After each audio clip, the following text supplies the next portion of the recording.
Hey YouTube, Sergeant Savinelli. Doing a VR to Pagan Piper's review of the Gawith and Hoggarth's Rum Flake. As soon as I saw his review, I went out and ordered a tin of this stuff. And we're gonna load one up and get right to it. See what this is all about. I just broke the seal before I turned the camera on because I have a tendency to get beaten up by cans and tins and things like that, as you've seen in past videos. You know, I can crush a walnut between two fingers, but for some reason a tin like this just kicks my ass every time. So I did break the seal with a quarter, but now we're gonna actually get into this stuff and see what it smells like.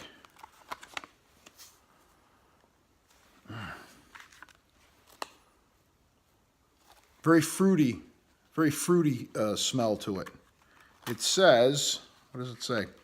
Now I'm a little surprised because this has got the wax paper fold over on it. It's a broken flake, which, I don't know, to me, I'd say it's like a loose sliced more than anything else. But yeah, I could see where they would say it's a broken flake. It does break up pretty easy. You get a hint of rum in there. Very fruity. It smells delicious right out of the tin. I'm going to go ahead and break some of this up. And while I'm doing that, I'm just going to give you the ingredients off of the Tobacco Reviews website there. According to Gawith, it's an aromatic. You can tell that it's an aromatic. Burley in Virginia.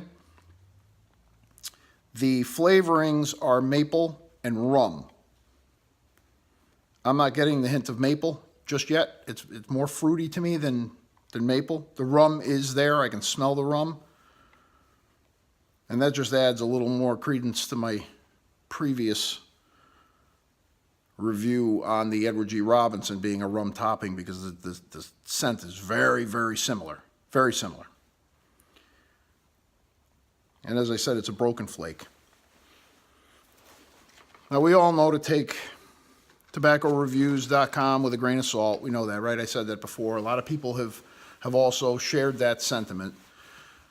For guys like me that just really, really enjoy tobacco, all different kinds, and you know what? I'll try stuff. If I don't like it, I don't smoke it again. It's that simple. Or if I don't like it, I'll put it, out of my head for a while, and then I'll try it later on. And if I still don't like it, then, whatever. It is what it is. I don't dwell on things, and I certainly don't bash. Only in good fun, good-natured, good-hearted. But there was one piece of advice on tobaccoreviews.com from a gentleman that, in my opinion, gave a very good review. Good review not only in the sense that he liked the tobacco, but a good review in that he was fair in how he presented his opinions of the tobacco.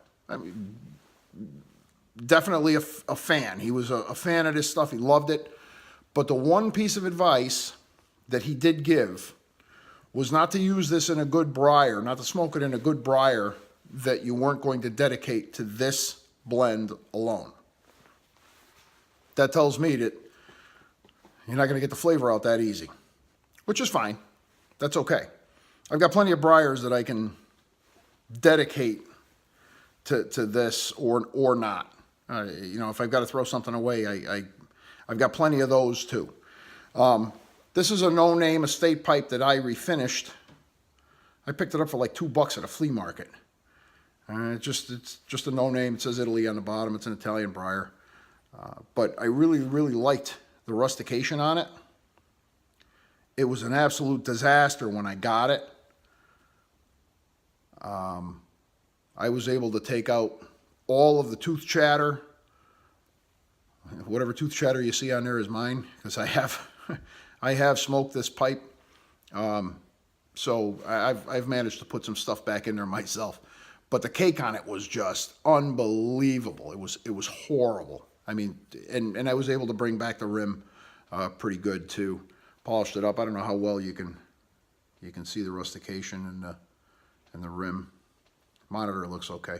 The only drawback to this pipe, and I haven't tried wetting the top of the stem to swell the wood, but the stem kind of spins freely a little bit there to the, it's kind of loose, which is, I mean, not that big of a deal anyway. I don't get any leakage. It doesn't seep out or anything like that. So, all right, enough of this nonsense, me yapping away. I'm gonna load this up, and we're gonna see exactly what this rum flake is all about.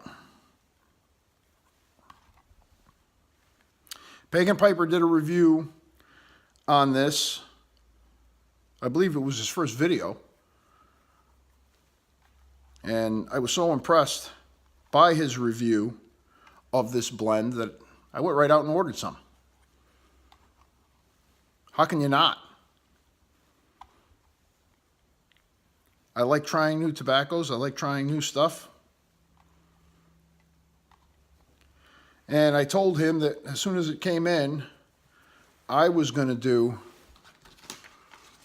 a review on it.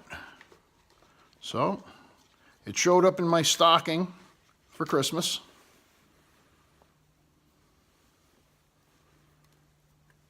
And I thought today would be a perfect day to load up an old pipe and have at it. I don't know how easy this stuff is going to be to light, but we're going to find out in a second. Hopefully it won't take up too much time. And this one here, I think I'm going to use a stick match and fire it up old school. I fit into that category.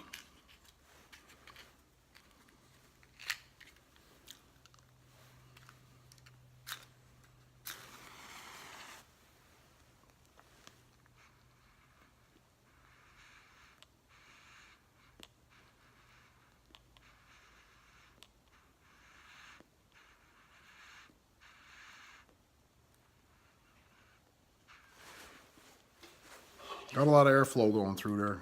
I'm going to smash this thing down a little bit more. See what we can do.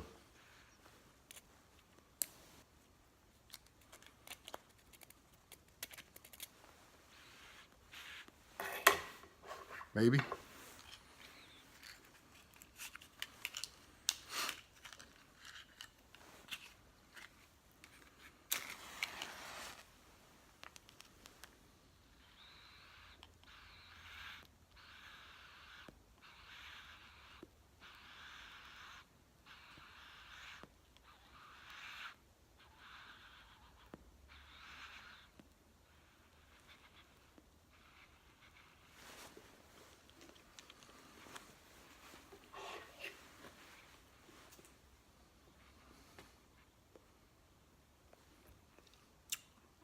Some great flavor right off the bat. Oh yeah, you can detect the rum. There's that wet popsicle stick taste.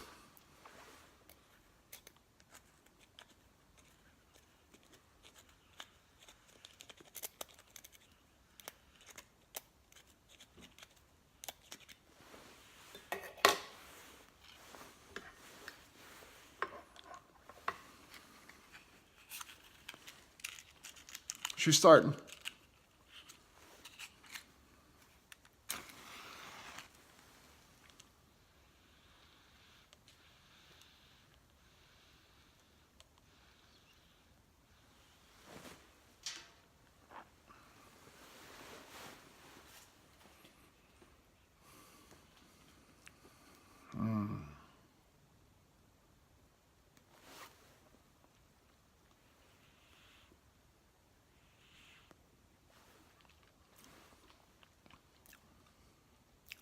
Very tasty. You get a mouthful of fruit. Figs. Yeah, maybe. A lot of people said plum. I'm not getting plum. More fig than plum. Maybe a little raisin. But that might be because of the rum too. Rum and raisin goes real good together. And you get that almost like a rum raisin ice cream flavor.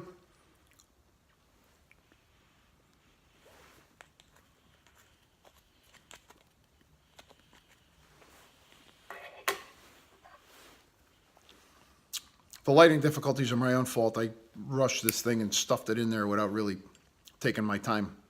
And I didn't put a lot in there, so I wanted to taste it first.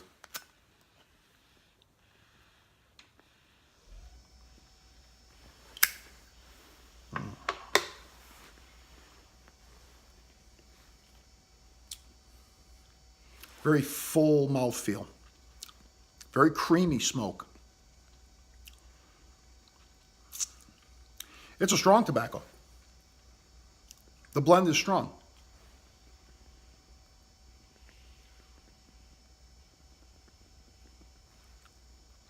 Definitely burley forward, but you can get the sweetness of that Virginia. You get that hay taste right on the heels of that nuttiness.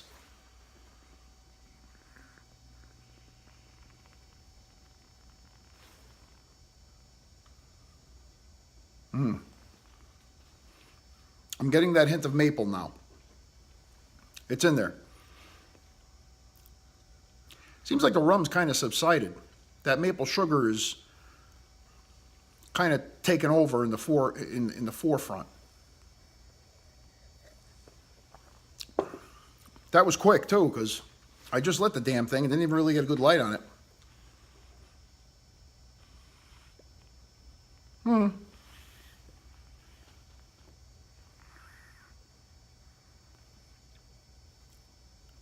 There's still some rum there. It's still lingering. All in all, a very good blend of flavor. The flavor is trying to think of what I've smoked that this tastes like.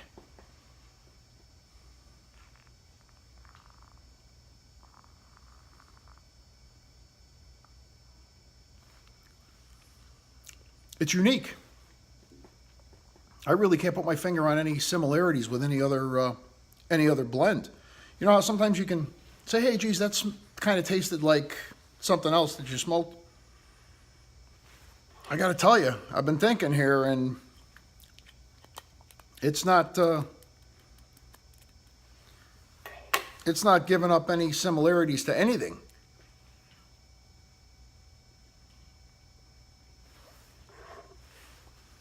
I think Gawith did a good job with this, though.